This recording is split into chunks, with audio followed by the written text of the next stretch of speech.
Bismillahirrahmanirrahim. Të nderuar, jemi me emisionin e radhës dhe ky emision ndërlidhet me emisionin e kaluar, të javës së kaluar, për ata të cilët e kanë përcjell. Në emisionin e kaluar kemi fol për anulimin e kontratës pa ndonjë arsye, që lidhet me vetë kontratën ose me personat e kontraktues. Ndërsa ky emision ka të bëjë me anulimin e kontratës me arsye, ose me thonë ndryshe, arsyet të cilat e lejojnë anulimin e kontratës, arsye që kthehen te akti. Domthonë, çka kontrata e shitblerjes ka diçka problem këtu. Ose nuk e kemi përmbyll në formën përfundimtare, kemi lënë diçka të hapur këtu. Ose kemi lënë diçka të hapur, ose kemi gjetë diçka të papritur këtu.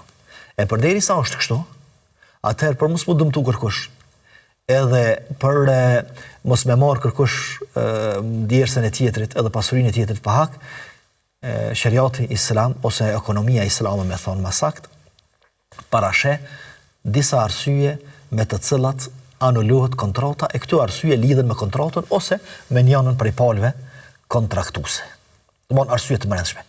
Dhe gjithashtu e kemi përmend se kontrata e shitblerjes, kur e merr formën përfundimtare, ajo është detyruese. Ajo kur themi detyruese, çfarë kemi për qëllim këtu detyruese? Themi detyruese për arsye se nuk munden me rikthy, nuk munden me anulu një, domethënë palët kontraktuese me qef. Pa pas ndonjë arsye ose pa u pajtu të dy palët. Domethënë janë detyruese për secilën. Blersin e detyron, kjo kontratë e detyron me vazhdu me mallin, ndërsa shitsin e detyron me marr pagën edhe me ecë secili rrugës së vet. Në përgjithësi kur jemi këtu, atëherë themi se kontratat sa i përket detyrimit edhe lirisë janë tri lloje. Kontratat detyruese, të cilat quhen ndryshe dhe kontrata me me kompenzim, që ka kompenzim tu. Domethënë njëna palë jep, tjetra merr. Tash njëna palë mundet me dhon mall, me marr parë, tjetra palë me marr parë, ose dy palët, njëna jep mall, tjetra jep e merr këtë mall dhe jep një mall tjetër. Domethënë thjesht ka kompenzim për dy palëve. E këtu janë kontrata detyruese për të dyja palët. Këtu është shitblerja, këtu është qiraja, këtu është kontratat e punës që bëhen mes personit ose të kompanive, pastaj kontratat e kompanive mes vete, këtu janë detyruese për të dyja palët. Pastaj lloji i dytë i kontratave është kontratat të cilat janë të lira prej dy palëve. Për shembull, dhurata. Dhurata është një lloj kontrate, sepse dikush i jep dikujt diçka. Mirë, po përderisa nuk e ka dorëzuar. I thotë se unë kam ta dhoni dhuratë, ja përmend dhuratën, ke çfarë ka ajo? Mirë, nuk e ka dorëzuar ala. Mundet mu tërheq prej dhuratës personi që e ka premtuar, mundet mu tërheq edhe personi që pritet me pranu dhuratën edhe thotë s'po do. Edhe kjo thotë s'po ta japi, domethënë për asnjënin prej palëve nuk është detyruese. Dhe lloji i tretë i kontratave është kur është detyruese nga njëna palë, ndërsa është e lirë nga pala tjetër. Në këtë rast mundemi të marr shembull, për shembull garantuesin, që është wakil ose damen në shariat që njihet. Domthonë ai që garanton. Këtu është garantuesi edhe personi të cilit i garantohet. E tash personi të cilit i garantohet, kjo kontratë, të kjo është e lirë. Mundet me i thonë, kur do, mundet me i thonë personi që të kom liru për i garancionit edhe je i lirë. Mirë, po kjo që ka garantu, nuk mundet mu tërhjek kur dënë. Së mundet mu tërhjek kur dënë për i kësaj kontratë dhe për i garancionit që e ka dhonë, sepse sa i përket ati, garantuesit në këtë rast, është detyruese dhe sundel për i saj, pa e liru, ai për cilin kemi garantu, o tek i cili kemi garantu, o personi tek i cili kemi garantu, ose pa u kry puna për cilin kemi garantu. Këto janë tri llojet e kontrata. Mirë, po na jemi duke fol për kontratat të cilat janë me kompenzim për dy palë, domthonë dy palët japin, njëra palë jep, tjetra merr. E që bëhet ndrim i mallit me mall, ose ndrim i mallit me parë ose me valuta.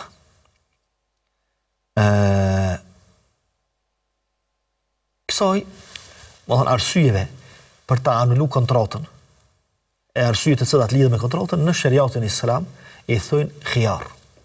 Khiyar, më thonë mundësia ose zgjedhjen që ja afron shariati për njënës palë kontraktuese që me zgjedh apo don me vazhdu Këtë kontratë deri në fund edhe me marrë formën përfundimtare dhe më mbyll gjithçka, apo po dën me anullu. Edhe për ta i thënë khijar, khijar zgjedhje, mundësi e zgjedhjes. Ndash zgjedh për me vazhdu kontratën, ndash e anullojmë. Qysh dështi? Mirë, kush është kjo që i thuhet kështu? Edhe cilat janë këto kontrata? Këto kontrata thamë që janë kontratat të cilat janë me kompenzim ku të dy palët e kontratës njëna jep tjetra merr, ose ndrojnë pala me një tjetër. Kjo pse ndodh kjo? Kjo ndodh për arsye se shariati, ligji i Allahut të lartësuar, është zgjidhje edhe për çështjet e ekonomisë, madje deri në kiamet për çdo kohë dhe për çdo vend. Dhe i kalon këtu mundësi të hapura, varësisht për nevojat e njerëzve, varësisht për palëve që kontraktojnë, edhe ja kalon edhe këtë mundësi që nëse është në pozitën e atij që i thuhet apo do me vazhdu kontratën, apo do me anulu, atëherë me pas hapësirë, me pas terren që mos mu ngushtu, mos mu lodh, mos mu dëmtu, mos mu sikletu. Edhe kjo konsiderohet mirësi edhe zgjerim i hapësirës së kontratave shitblerjes, qerave, kontratave të punës të ngjashme për muslimanët të cilët i përmbahen ligjit ekonomik të shariatit. Pastaj kjo zgjedhja që i jepet një në spal kontraktuesit apo don me vazhdu kontratën, me përmbyll kontratën deri në fund, edhe me marr fund, me marr formën përfundimtare apo don me anulu, është disa lloje, varësisht se me çka kemi të bëjmë. Mirë, po në përgjithësi, disa për këtyre llojeve i ka vendos shariati. Disa për këtyre llojeve pastaj i vendosin njerëzit, palët kontraktuese, ose vinë si rezultat i njerëz nga palët kontraktuese. Për shembull, palët lloje të cilat i ka caktuar shariati është zgjedhja përderisa jemi akoma në takimin e shitblerjes. I thënë khijar mejlis. Përderisa jemi taku në një vend për me bëni pazar, edhe akoma nuk jemi dalë për atij vendi, edhe jemi të njëjtin vend, atëherë e kemi mundësinë e zgjedhjes të dy palët, edhe shitsi edhe blersi e kanë mundësinë me zgjedh. Apo e përfundojnë kontratën, po e përmbyllin si plot fuqishme në formën përfundimtare, apo po e anulojnë edhe po e kthejnë në pikën zero. Gjithashtu edhe khijari ose zgjedhja e vazhdimit kontratës ose anulimit kontratës për shkak të defektit në mall, të mallit. Në momentin kur ka defekt në mall, atëherë shariati ka parapa që me ofru opsionin e zgjedhjes personi i cili dëmtohet me këtë defekt, ndash e vazhdojmë, ndash e çojmë deri në fund kontratën, ndash e prishim. Dhe lloje tjera të këtyre arsye ose të khijari që e përmendëm, janë të cilat vinë si rezultat i palëve, të cilat ja vendosin njëra tjetrës, ose për shkak të pozitës që e ka njëra palë edhe i jepet mundësia që me i thonë zgjedh, apo e vazhdojmë, apo nuk po e vazhdojmë. Mirë, e marrim llojin e parë ose arsyen e parë të mundësisë për anulimin e kontratës. Edhe thamë është khijar al-mejlis, që i bjen zgjedhja e palëve kontraktuese se apo e çojnë deri në fund pazarin apo po e anulojnë përderisa janë në takimin në të cilin janë mbledhur për me bërë këtë pazar. Edhe janë duke. Qoftë noteri, qoftë në shtëpinë e njërit ose tjetrit, kudo që janë, përderisa janë mbledhur dhe janë duke e bërë këtë mohabet, edhe e kanë bërë pazarin, edhe nuk janë largu për këtij vendi, atëherë e kanë mundësinë me zgjedh. Edhe munden me anulu, qoftë njëri, qoftë tjetri. Mundet me thonë shitsi, valla çat pazar që e banon po e kthejmë, ose blersi thotë po e kthejmë. Mirë, nuk ka drejt, po la tjetër më thonë nuk e kthejmë, për arsye se janë në kohën ku i lejohet shariatikisht të dëve që me anulu kontratën në së dy. Mirë, po kontrata të ndëruar kalon nëpër disa faza. Kontrata derisa ta merr formën përfundimtare, ose kur jemi këtu te takimi ose vend takimi për shitblerje, ka disa faza. Faza e parë, Pauza e bisedimeve, thjesht jemi të bë mohabet. Vallahi kisha blej mund për shtatët, vallahi unë jam interesuar për meshit, sa e shet, sa e ka pazarin, çështu po shkojnë, çështu s'po shkojnë, domthon këtu thjesht janë bisedime. Edhe kur fare detyrimi me konsensus të dietore, kur fare detyrimi nuk kanë palët këtu, as pronari mallit, as ai që po do me blej, kur fare detyrimi s'kan ndaj njëri tjetrit. Mund me dal prej këtij vendi, edhe as nuk kanë bë pazar, as nuk kanë shit, as nuk kanë blej, edhe s'kan kur fare detyrimi, as kur fare gjinohet. Sepse thjesht janë bisedime.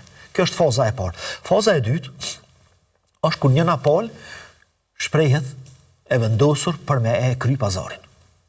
Për shembull, pronari më thotë vallai ta shes. Jam do me blej, edhe është i bindur, edhe po ta shesat. Ose ai që do me blej thotë po ta blej, veç ai me shit. Ktu konsiderohet, kjo është faza e dytë kur vetëm vendosmëria e njënës palë këtu del në pa. Mirë, nëse përfundon mohabeti i tyre, edhe ndomja e tyre këtu, gjithashtu nuk kanë kur fare detyrimi ndaj njëri tjetrit. Për arsye se nuk është plotsu kontrata, e që prej kushteve të kontratës është që me u tregu vendosmëria edhe serioziteti për shitblerje, edhe të blerësi edhe të shitsi. Mirë, domethënë ai që s'ka tregu godishmëri edhe vendosmëri për me hyrë pazar, po dihet. Mirë, ky që ka tregu vendosmëri, mirë, po i ka mbetë e varur, sepse nuk po vjen miratimi për palës tjetër.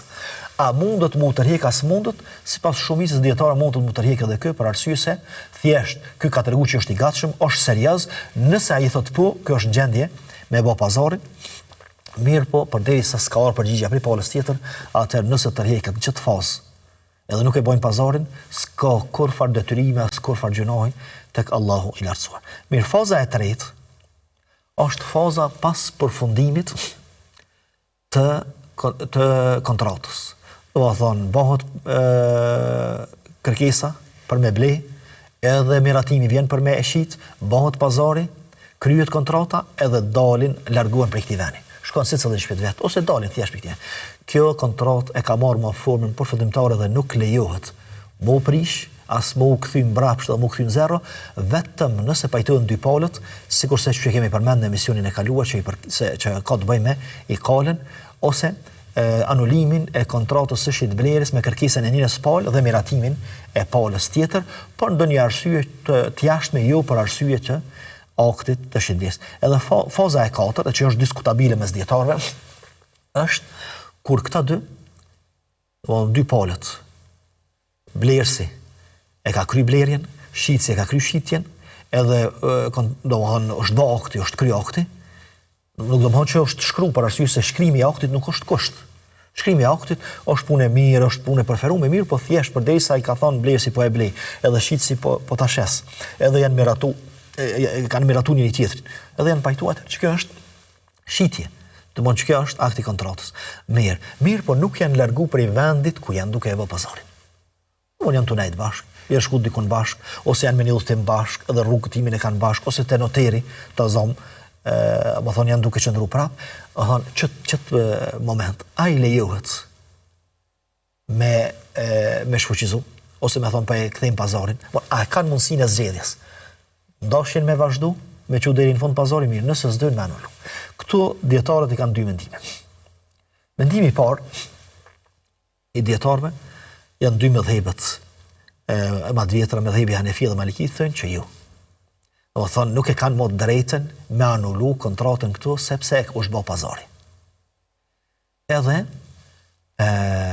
Allahu i lartësuar thotë ja ayyuhalladhina amanu awfu bil uqud, o ju që keni besu, përmbani marrëveshjeve tuaja. Edhe marrëveshja këtyre është që unë po të shes, ky tha po blej dhe u kry.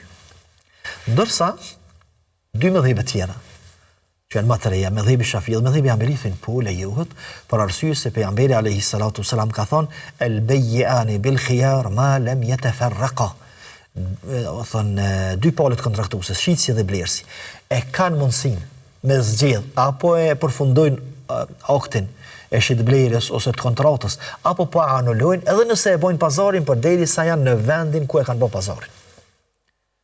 Përderisa nuk kanë dalë prej atij vendi.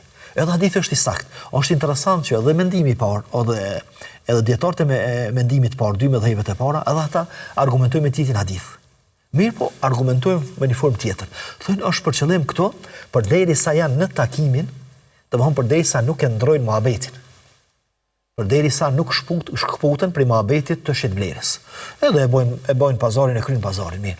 Tash rrokin një mohabet tjetër krejt. E në moment kur kalojnë një bisedë tjetër, thënë dietarët e mëdhëbit Hanefi dhe mëdhëbit Maliki, këtu veç kanë ndodhur ndarje mes tyre. Domthonë ndarja, domthonë çka ose shkëputja, janë shkëput për bisedave dhe edhe mohabeteve të shitblerjes, edhe kanë kaluar diçka tjetër edhe u kryen. Ndërsa dy mëdhëbe tjera, mëdhëbi Shafi dhe mëdhëbi Hanbali thonë se këto është për qëllim shkëputja fizike.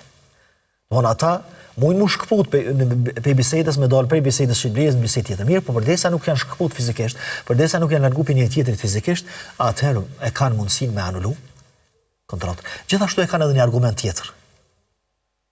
Domthonë mëdhëbi Shafi dhe mëdhëbi Hanbali e kanë argument veprimin e Abdullah ibn Omerit radhiyallahu anhu, i cili kur ka shitë ose ka bler diçka për me i dhon aktit të shitblerjes formën përfundimtare, është largu prej tij. Ka ecë disa hapa, e ka bënë një rrotullim të vogël edhe pastaj ka ardhur te personi që ka bler prej tij ose që ka shitur dhe kanë filluar pastaj bisedat për me treguar atij që u përfundoi gjithçka.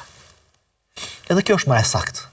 Allah dhe në masmiri, po kjo është më e saktë përderisa janë në vend takimin e kontratës, nuk janë largu pi vendit, e kanë mundësinë me zgjedh apo e përfundojnë aktin, po japin formën përfundimtare apo po e anulojnë. Është interesant diçka tjetër këtu.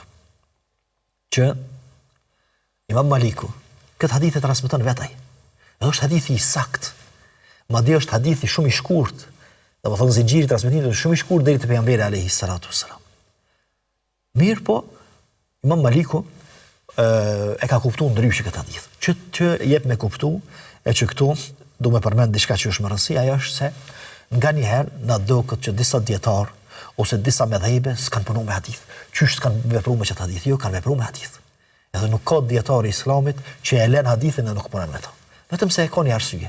Ose është hadithi i dopt, s'punon me to, ose hadithi është i saktë, mirë pa e ka një interpretim ndryshe. Sikur se ka Imam Maliku këtu, edhe Imam Ebu Hanife, Allah i mëshiroft të gjithë, e kanë interpretimin që shkëputja është për qëllim shkëputje e bisedës, jo shkëputje fizike nga vend takimi i kontratës. Ndërsa dy mëdhëbe tjera, domethënë Imam Shafi'i dhe Imam Ahmedi, Allah i mëshiroft, e kanë interpretimin se këto është për qëllim shkëputja fizike, edhe këtë mendim e forcojnë gjithashtu me veprën e Abdullah ibn Omerit radhiyallahu anhu, dhe kjo është më e saktë edhe në këtë formë është vepruar dhe veprohet në shumë vende të botës islame. Mirë, e kemi një çështje tjetër. Nëse shitblerja bëhet përmes internetit, përmes rrjeteve sociale, ose bëhet përmes telefonit, kur përfundon takimi i këtyre dy personave, palëve kontraktuese, shisit dhe blerësit, kur llogaritet që përfundoi takimi tyne, u dompin një tjetrit edhe ju përfundoi mundësia që me e anulu aktin e shitblerjes. Shumica dietarë thënë në momentin kur e mbyllin programin.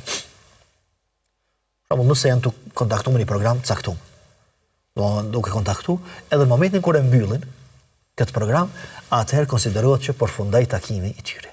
Ose telefonat, përmes telefonit, me bo shitblerjen përmes telefonit, s'prish punë.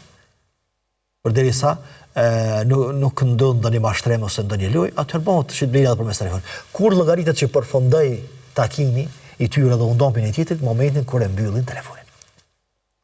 Momentin e mbyll telefonin u kry. Domthonë akti ose kontrata merr formën përfundimtare dhe nuk ka mundësi më me kthy asnjë apal, vetëm se nëse pajtohen të dyja apalet. Pastaj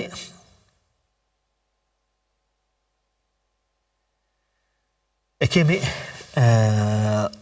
arsyeën e dytë që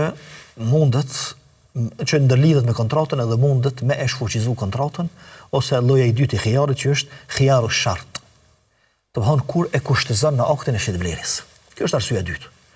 Qysh ndodhet na? Për shembull po e blej çet mall, po e provoj në 3 ditë. Ose të thotë pronari i mallit, merre, provoje në javë, nëse s'del shpëta me kthen. Kjo ndodh zakonisht me mallin e përdort, që nuk e din. Ai që është nuk e din saktë, po merre provoje. Ndalt ose dikush i jep një ditë, ose dikush i jep 3 ditë, dikush i jep një javë me provu mallin. Mënyrë që nëse jam mendja e vazhdojmë. Edhe e krym pazarin. Nëse jam mendja e kthen mallin edhe ja kthejmë pagesën. Këso i thënë khijaru shart. Do të thonë zgjedhja për me përfundu pazarin ose për me anulu pazarin përderisa ja mundsojnë palët njëna tjetrës. Edhe kjo është e lejuar tek të gjithë dietarët. Të katër medhhebet, madje disa dietarë dhe kanë përmendur edhe konsenzusin. Katër medhhebet po edhe konsenzusin, sepse këtu janë kushte me të cilat njerëzit shesin edhe blejnë. Edhe Allahu i lartësuar nuk ka ndërhyrë shumë në forma të shit blerës, në kushtet që ja qesin një tjetrit, përderisa janë kushtet pranuara dhe përderisa nuk janë të ndaluara ose nuk prekin, nuk e cenojnë hakun e tjetrit ose nuk e shkelin djersën e tjetrit. Allahu i lartësuar thotë ja ajo ledhina amanu aufu bil uqud, do ju shkeni besu përmbajnë kushteve dhe përmbajnë marrëveshjeve që i bani. Kjo është një marrëveshje që unë po e blej që të mall mirë, po duhet një 3 ditë me provu. Ose i thot blerësi, e do shitsi, këtë rast merre provoje. Nëse del mirë, nëse s'del, atëherë e kthen. Edhe nuk ka problem këtu për arsye se të më thonë palët po ja mundsojnë njëna tjetrës, edhe normal që me ja lehtësu, mos me ja vështirësu personit që po e blejnë mallin, se ka mundësi me blejnë një mall edhe i del ndryshe që e ka mendu, ose nuk i del që e ka mendu, ose nuk i përshtatet, e mundësin të rritet. Mirë, këtu i kemi disa çështje. E para është kush e anulon këtu. Domthonë gjatë kësaj kohe, sa i ka dhënë mundësi me anulu shit blerën, kush e anulon? Anulon çati që i është dhënë mundësia. Nëse blerësi, nëse shitsi i thot blerësit merr mallin, edhe mos dalt qysh po tham, atëherë kthen. Ose mos të duk të ktheje. Ose ka mundësi që shitsi i jep mundësi blerësi i jep mundësi shitsit, pronarit mallit, i thot po e bleshet mall. Mirë, po ty nëse duket që je mashtru ose je gut ose e ke shitur, ta kthej atë, s'është problem. 3 ditë. Edhe domethënë, çati që i jepet mundësia për me zgjedh, i jepet që mundësia zgjedhës, domethënë çaja ka në dorë me vazhdu, me përfundu pazarin, përfundimisht me dhënë formë përfundimtare ose me anulu ato. Mirë, shumë prej dietarëve e kushtozojnë që kjo kohë e provimit mallit me qenë e kufizuar. Madje disa prej dietarëve kanë 30 vjeç. Sepse është përmendur në disa hadithe kjo 3 ditë. Mirë, 3 ditë është që për 3 ditë kanë thënë se shumica e produkteve që blehen e mallit që blehen për 3 ditë mirë të vesh se çka është çu është, apo duhet as po duhet, a është çu ka thënë as është çu ka thënë. Mirë, po nëse i kërkon afat më gjatë, në javë për shembull, thotë merr provojë mallin në javë, ose merr mojën në javë, ose 2 javë, ose 10 ditë. Mirë, përderisa është periudhë e caktuar, atëherë shumë prej dietarëve, fuqahave islam e lejojnë, sepse është kohë e caktuar, i duhet çka periudhë për me provu mallin. Mirë, nëse është kohë e pa kufizuar. Për shembull, thotë merr mallin. Mos u do kthej mirë, mos u do dikur derisa.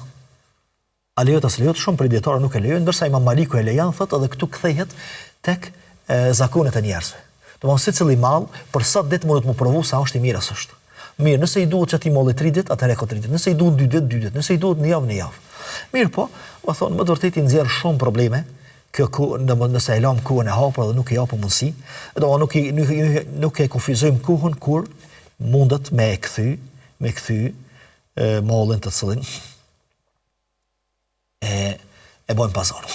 Mirë, këto janë 2 forma të zgjedhjes, a me vazhdu kontratën apo me anulu ato, që tham khijaru e shart edhe khijar el mejlis, dhe më thonë zgjedhja për shkak që secila palë ja mundson tjetrës me zgjedh, edhe zgjedhja për shkak përderisa gjendemi në vendin e kontratës. Mirë, i kemi edhe disa arsye tjera ose disa lloje tjera të khijarit, mirë po do të kthehemi me to pasi ta bëjmë një shkputje edhe kthehemi në pjesën e dytë.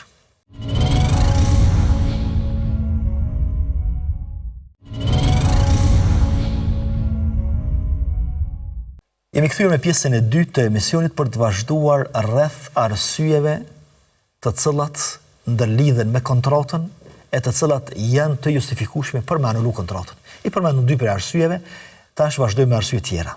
Edhe është arsyeja për shkak të mospamjes së mallit që e bën pasor. Ka raste kur mallin mungesë, ose nuk e sheh, ose është në vend të lartë personi, edhe ja përshkruan mallin edhe ban pazar. O kry. Mirë. Thojnë dietarët, ky e ka mundësinë e zgjedhjes, ky që e bën çet pazar. E ka mundësinë e zgjedhjes që kur ta sheh mallin, nëse i duket, nëse i del që e kanë përshkruar, me vazhdu, nëse si duket ose si del që e kanë përshkruar, me thonë jalla.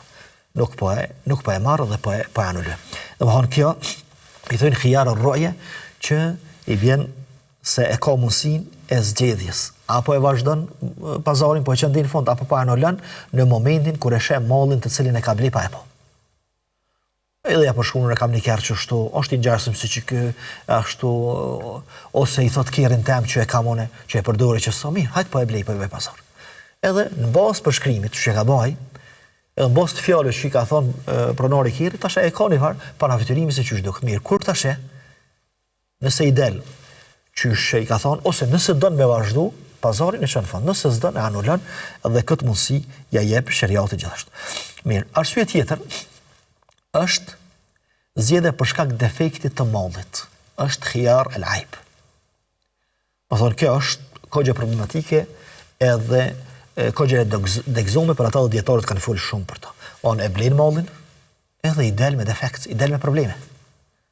Onë sot, sidomos mallet që blehen përmes rrjeteve sociale ose përmes internetit e me porosi që bëhen, shumicën e raste, ose jo shumicën e raste, po plot raste ndodh që malli me dal me defekt.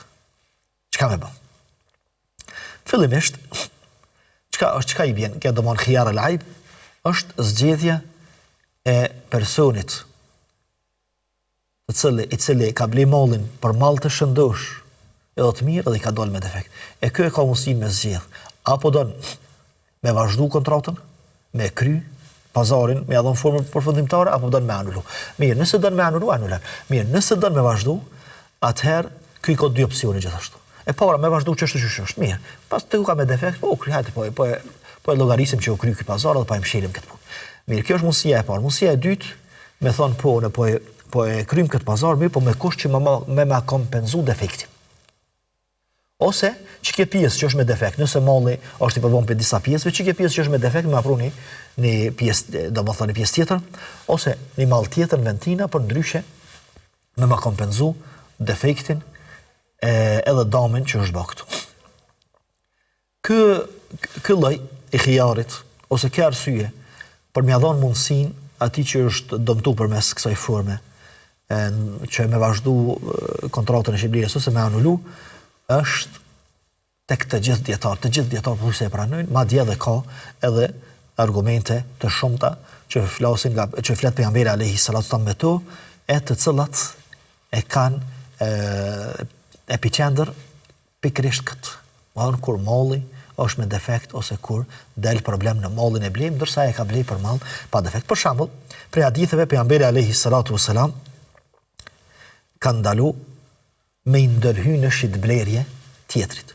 Dy persone janë të e bo pazarin gati, hynë tjetrit, unë të blej ma shumë. Mirë, këtu çka ndodh këtu? Ndodh problemi. Ndodh dhe më thonë që mallin se blen, të cilin, po do në me blej dhe doshti me bo pazarat, këtë e bo pazarat. A dëmtohet këtu.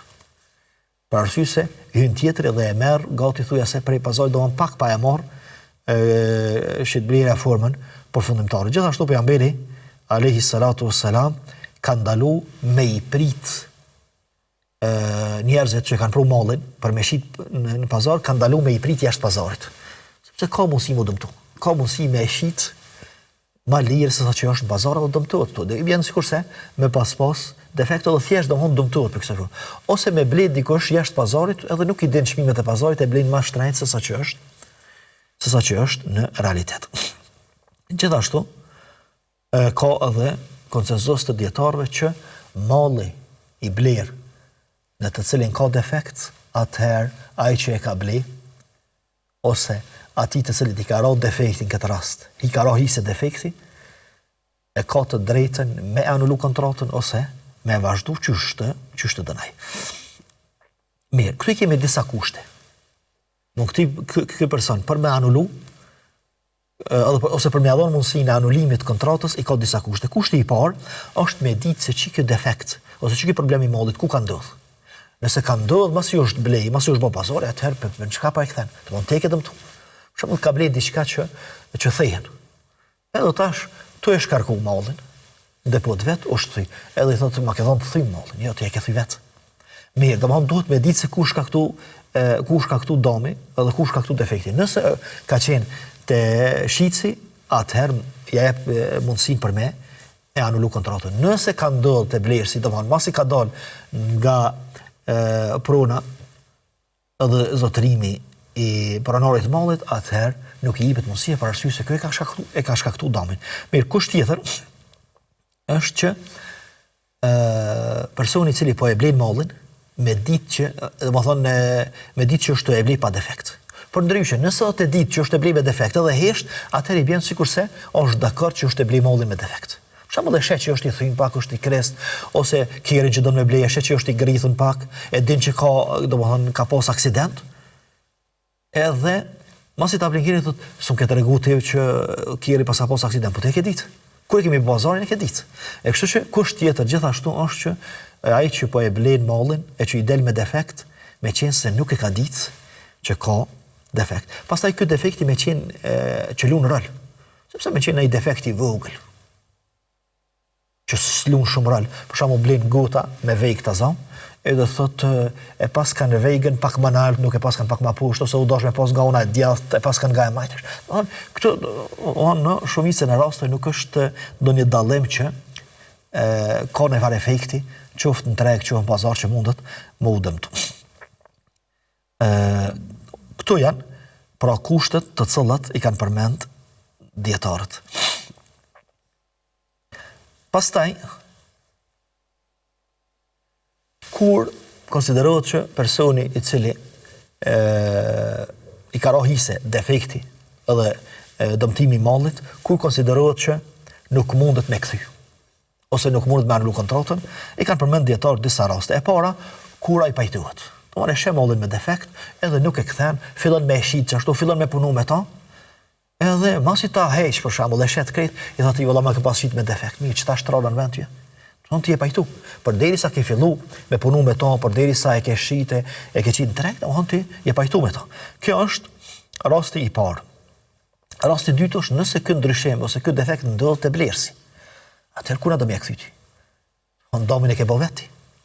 E kuj do m'ja lanë këtë dam, dikuj që padrejsisht pastaj me mbuluaj këtë dam, ja, përderisa e ke bë veti damin, e mbulon vetë që përmendum, gjithashtu e kemi e kemi përmendur disa çështje tjera, po edhe këtu e përmendin dietarët që nëse ndodh me ndryshu malli, edhe mu shtu diçka ose mu paksu. Për shembull mu paksu, e kanë përmend dietarët kafshët përpara kur i kanë shit, që i kanë blej për qumsht, kanë ndodhur që 2-3 ditë nuk i kanë mielë, që ato mu duk që janë më të fryta, që kanë qumsht më shumë. Edhe ai e merr një ditë 2-3 e miel, mirë. 2-3 ditë e para i nxjerr sasi të madhe qumshtit për arsye se nuk është nxjerr qumshti që 2-3 ditë mirë. Pastaj fillon me u kthy normalitetit dhe sheh që ka qumsht shumë pak. Ky domosdoshmë ka blej lopën për qumsht, edhe për një sasi të caktuar që janë marrë vesh me shitsin, edhe pas 3 ditë del që nuk është qysh është përshkru, as për çka e kanë bë pazarin. Ky tash e kthen, pse e kthen? Për arsye se ka ndodhur ndryshimi që është zvoglu ose qoftë në vlerë, qoftë në sasi, qoftë në numër malli. Edhe normal që e kthen. Mirë, por në këtë rast çka bën?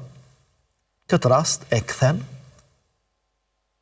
lopën ose e kthen delën që nuk i ka dalë, nuk i jep qumsht. S'qash sa e kanë bë pazarin, dhe për këto pejgamberi alayhis salam ka përmendur hadith që ja jep edhe një sa me hurma. Domethënë një kufe, saja që ka qenë, ajo forma e kufës, që është quajtur sa me hurma për shkak si kompenzim qumshtit të cilën ka përfituar prej lopës që e ka marrë. Pastaj e kemi formën tjetër ose arsyen tjetër, ose khijarin tjetër, që është khijar el-gabn. Më thonë zgjedhja për me anullu kontratën, ose mundësia për me anullu kontratën për shkak të mashtrimit ose të lajthitjes. Për shembull, ka ble diçka shumë shtrajtë, nuk është çmimi. Nuk është çmimi në treg, çmimi real, që ati mallës, që ati produkti që ka ble. Është mashtru, domethënë. Është mashtru ose është lajthit në çmim. Edhe atëherë kur e merr vesh që më të vërtet është dëmtu shumë, edhe e ka pagu një telefon të zonë, e ka pagu 1.000 euro, ndërsa vlera reale e tij është 500 ose 300 euro, normal, kjo është dëm i madh. Atëherë këso i thënë, khiyar el-gabn, do thonë, i jepet mundësia personi i cili është dëmtuar në këtë formë që me anulu kontratën ose me vazhdu. Nëse e vazhdon, atëherë e kërkon kompensimin. Për shembull, thotë në këtë rast telefonin e kam pagu 1.000 euro. Mirë, po çmimi real i tij që nga 500 euro, mi kthen 500 euro, e vazhdojmë pazarin. Jo, ta kthej telefonin, mi kthen pagesën që e kam bërë.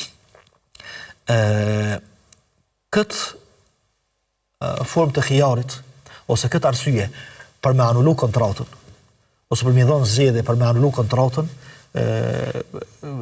blerësin këtë rast, e përmenin të gjithë dietarët, dhe kjo, do thonë, nuk ka plohën, as nuk ka mjegull rreth saj, për arsye se në këtë formë dëmtohet njeri shumë, dhe kjo është pikërisht është forma për me hongër pasurinë e tjetrit, pa hak edhe me shkel dirsën e tjetrit. Mirë po, ky mashtrim ose kjo lajthitje me qenë e madhe, jo e vogël. Për shembull, me qenë dallim i vogël, blen diçka, edhe e sheh pastaj dikun tjetër që është pak më lirë. Do të thonë një dallim shumë i vogël. Këtu janë çmime tregut që me dikan mundesh me bë pazarin pak më shtrejt, me dikan më lirë. Do të thonë është mashtrim ose është një lajthitje e lehtë të cilën sheriati e ka përballu edhe përkundër saj, edhe nëse ndodh kjo, nuk e ka dhënë mundësinë atij që lajthitet në çet formë, domethënë me lajthitje të lehtë nuk e ka dhënë mundësinë që me kthy pazarin për arsye se shumica e pazarit do të duhet të ktheheshin. Edhe të anuloheshin, sepse nuk blen njëri diçka vetëm se e shet dikun që ka mujtë me marrë pak më lirë. Mirë po, janë dallime relative, janë të lehta. Janë dallime të lehta. Për shembull, artikujt ushqimor. Nëse ne blen diçka që kushton 2 euro, dikun e gjon 1 euro 90 cent. Është dallim i vogël. Ky është dallim i vogël që nuk i jep të drejtë me shfuqizu kontratën. Mirë, kur është mashtrimi ose lajthitja në çmim, kur është e madhe dhe kur është e vogël, dietarët janë mundu me dhënë me caktu një kriter, që me thonë deri që to konsiderohet e përballueshme dhe përballon shariati. Këtu e tuti nuk e përballon shariati, po të thotë ndash anuloje kontratën, ndash vazhdoje, po kërkoje hakën tënde dhe kërkoje kompensimin.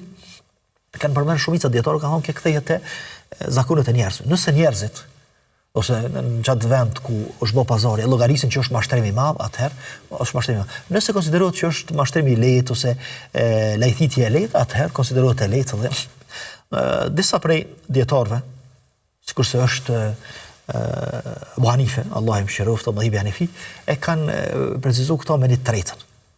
Ka thonë nëse është shit një sen, më shtrejt se sa një treta e çmimit, atëherë konsiderohet mashtrim i lartë. Për shembull, nëse blen diçka 3 euro, edhe e shet 4 euro, mirë, jemi okay.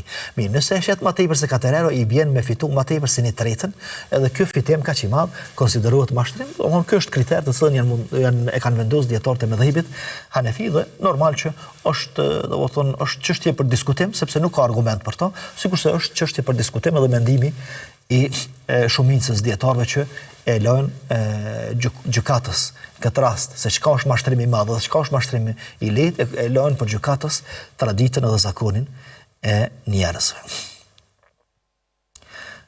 Pastaj e kemi edhe një formë tjetër të khijarit, që është khijarët të delisi, thënë, e kjo është kur ka fshehje të mallit, ose me thonë gënjeshtër, kur malli shitet me gënjeshtër. Edhe kur e merr vesh që e ka gënjë dhe e ka mashtru, atëherë personi që është mashtru i thuhet apo e vazhdon kontratën, edhe me ta kthy kompensimin, ai që të ka dëmtu, apo po anulon edhe pe kthen për formën zero, varësisht se çfarë vendos personi. Mirë, këtu është shembull, zakonisht sillet shembull hadithi pejgamberit alayhi salatu wasallam ku thotë la tusirru al-ibil wal-ghanam. Mos e përdorni formën musarrat, thonë kafshët që janë qumshtore, devja, delja, po dhe lupa, po në hadithin përmend delja dhe devja, para se me i shit, që që përmendëm më herët, që nuk milen 2-3 ditë, mirë që më ofri shumë dhe me dalë para njerëzve që janë, kanë sasi të madhe qumshtit, thotë pejgamberi alayhi salatu wasallam mos e bëni këtë, sepse kjo është mashtrim. Kjo është mashtrim. Do të thonë me shit lopën dhe me shit delën dikujt për një sasi të qumshtit të cilën nuk e ka. Mirë, po mbas pamjes, për shkak se është mbledh qumshti, është grumbullu qumshti për 2-3 ditë, edhe për shkak të pamjes më duk që ka sasi të madhe, në realitet nuk është sasia e qumshtit që e ka ja kafsh, kjo është mashtrim. E thot pejgamberi alayhi salatu wasalam. Kujt i ndodh kjo? Të vonë që e blen lopën, ose e blen devën, ose delën të arabët për qumsht, për sasi të madhe të qumshtit. Edhe i del që se ka sasi po është mashtru, atëherë thot ai ka dy mundësi. E para, thot nëse do ne vazhdon, u krype moj. Qështu, qështë e ku ka pa e moj, se të ku ka e mirë edhe pa e moj. Ose e dyta, pa e moj, mirë po edhe kompenzimin, do më ja kompenzu domin, sepse qatë shmem nuk e ka në realitet. Do më thonë me ja kthy një pjesë të çmimit, pagesës që i ka bë, ose thot me ja kthy lopën, edhe bashkë me lopën, do në devën këtë, me ja kthy devën edhe bashkë me devën një kofe, një sa, do më thonë një kofe me hurma, si kompenzim për qumshtin që e ka konsumu dhe e ka përdor gjatë ditëve sa e ka pas të shtëpia. Kjo është forma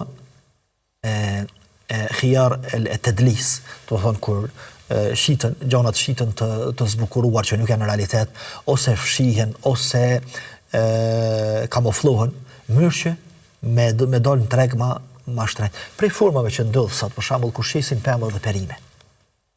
Nëse shiten në forma, në sasi të ndryshme, do më thonë në për kofe, ose në për gajbe të ndryshme, e shohim që rene i fundit janë gati që s'të hinë për dorim heq, ose s'u përfiton për ty në as gjysmën. Mirë, ndërsa sipër i kanë qitë atë klasën më të mënyrë që në basë saj pastaj mirë se këto çmime që kjo është mashtrim.